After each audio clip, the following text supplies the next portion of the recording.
Hello, 30-day Realtor Refresh Masterclass. That's for the recording. Today is day 5 of the masterclass.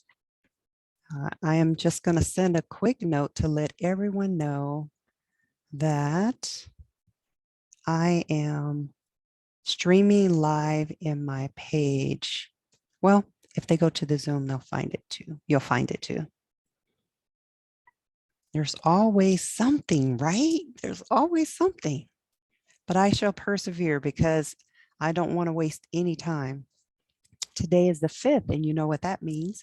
We are going over chapter 5 of the book of Proverbs. But in addition to that, we are finishing up with some ownership, ownership tools, ownership mindsets, if you will, in terms of the story that we went over in the challenge.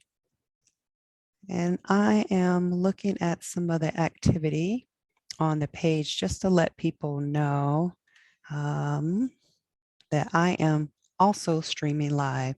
Currently streaming live in Zoom. In Zoom, or Kathy Cross Realtor page, Kathy Cross Realtor page. Okay, thank you. So I'm excited to be here. Every day I'm excited to be here because I get to share information with you about what is happening.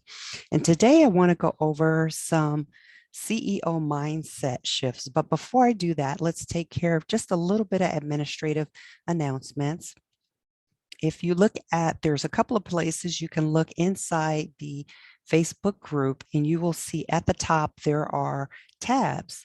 On those tabs, you'll see the about, the discussion, and you'll also see above that, I believe, above that, kind of above that, actually to the side of that, there's a featured tab.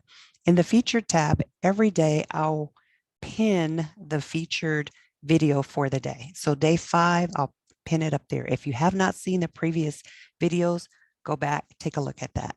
So nevertheless, today we are going to talk about, in the capacity of ownership, we're going to talk about some mindsets, right? To have a CEO mindset. And I'm going to just, pull up a little something. So we talked about, I'm in a sales challenge, and I don't think I shared my goal with you. And I don't think many of you shared your goals yet either. But if you want to go on this journey with me, I'm in a sales challenge within the 100X community level 2. And within level 2, there's skill sets. So the first skill set we go over is the sales challenge. And the sales challenge, we are doing a 30-day sprint, much like this challenge. I'm doing a 30-day sprint with them. And within that, you have a goal of what you want to achieve. We kind of talked about this on, I believe, day 2. In some of day 3, we talked about it as well, where we have contacts, conversation, and cash. So from your goal, you record or you journal every day where your numbers are, whether it's a 0 or whether it's 20 in terms of contacts or more, and whether from those contacts you actually have conversations, you might have 3 or 4. Also, what the end result of cash that you received for the day. So on my sales challenge, the first time I did it, and I believe I put a recording in there in the guides. You can see it in the guides. I did a testimony on the stage of the 100X conference. It was the Favor conference. My first goal, I started out, and this was in November. I started out with, my goal was 10,000 for the month of November, because in real estate, I figured, okay, things kind of are a little slow sometimes in the winter seasons. Real estate is pretty cyclical. I'm going to jump over to the page just to see if I have people over there because I'm streaming in an unusual place. I never know how the cynic, I'm trying to say cynic, the sinking will work out. I'm trying to say synchronicity. I can't even say that word, but it's sinking in different places, and there's always changes with Facebook. So that's why I think it's important to run a longer challenge just to get more familiar. I want to be more proficient at this so that I can help you become more proficient when you want to use the tool. And so my original goal was 10,000. Then I went up and I thought it was kind of easy because things started progress. I was actually using the tools that I've learned, and I got up to 25,000. I thought, oh, this is great for November. And then I, heard the Holy Spirit say, double it. It's so easy, double it. So I doubled it. And before you knew it, the end of the month came and I was a little bit over 50,000 for the month, which was unheard of for me for that time of year. So fast forward this year, my goal has gone through several metamorphoses, just like the last time, but this time, Pedro Adeo, who is the mentor and the founder, him and Suzette of 100X, he did a prayer on the call, and I came out with this number. He said, put it in the chat, and that number was 500,000. Now, that's a scary number. From that number, I realized that's not a number that I can, $1,000, $5,000 my way up to that within 30 days without doing some very fast pedaling. So I know it has to be a Holy Spirit number. So put your number in the chat, put your number in the guide, go live, share what your number is. Okay. And I imported that sales sheet goal so that you can go along with me on that. Okay.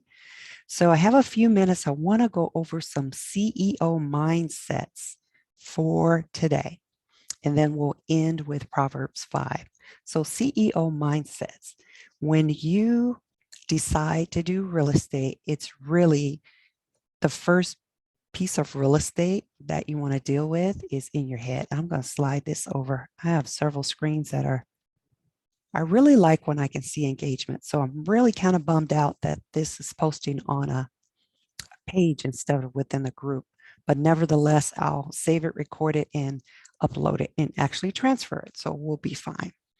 Still kind of bummed about it. Anyway, CEO mindset. The first thing, gotta get my mouse to act right over here. The first thing we want to do is get married to our outcomes. And I call it outcomes because I got this CEO mindset from another mentor in Corcoran Coaching, and it's Bubba Mills. If you have heard of him, Bubba Mills, he provided this insight here. So CEO mindset has to do with getting married to your outcomes. So what do you do when you get married? You're united, you are one. So what your goal is, you get married to it. So it is what it is. The next thing is stop wasting time. If you're not proficient in it, such as technology, then you could hire someone to do that for you. You could outsource it. There's this thing called Fiverr. I don't know if you've heard of that. You could outsource some of the administrative things so that you free up your time to do the bigger things to acquire the business instead of managing the business, right? Makes sense? And then the last part of that, number 2 says, or give up. You don't want to give up because if this is your goal, this is your outcome, then you want to stay the course. Number 3 is you want to schedule some downtime. I have an acronym for that I came up with, and it's called REST. What did I say REST stands for? And of course, I wouldn't be able to tout it off the top of my mouth, but REST, that's something that you need to do once a week because it rejuvenates yourself. It rejuvenates you. It allows the Holy Spirit to do the work for you instead of you doing the work for yourself, right? It gives it time to work for you. So rest, take time to do that. Create more than you capture. What does that mean? You want to create more than you capture. You don't want to just keep taking. You want to create, right? I saw this commercial and I believe I posted, it's kind of like a little clip and it talks about the Ferrari and there's another car. And there was a gentleman who was a truck. He worked on vehicles. I believe he worked on tractors. And he was attempting to tell the Ferrari dealer, I might have the types of cars mixed up, but the principle is the same. The tractor driver tried to give the car, I hope that's not making too much noise, tried to make the car um, design car dealer modify something to make his car run better. But the the specialty car dealer thought it was a waste of his time and said, just stick to working on trucks, okay? So it turns out this tractor driver technician ended up creating his own sports car and put a different name on it. I believe it was Ferrari. I don't know if it was Jaguar or Ferrari, not sure. But the point is, why continue to um, tell someone how to create and make their product better when you're the best product out there right now and you can create your own product and make it, you can co-create that product with the Holy Spirit. So wouldn't that be wonderful? So that is well, you don't necessarily need to know the numbers unless you want to know the numbers. That was number 4. Number 5 is make decisions based on where you want to be. So this is vision, strategic goal setting. Make a decision on where you want to be 10 years from now, 20 years from now. Way back when I thought, well, when I turn 60, no, actually I said when I turn 55, I'm going to retire. Well, I passed that. My next goal, I had said, well, when I turn 60, I'm going to retire. Well, that's less than a year away. Now, my next goal is not to necessarily retire, but have my business to where I can hand it off so I can leave a legacy for someone else. And how do you do that? You need to be able to capture a database and use that database so that you have something that you could pass on to someone else. I talked about this in a previous one where you need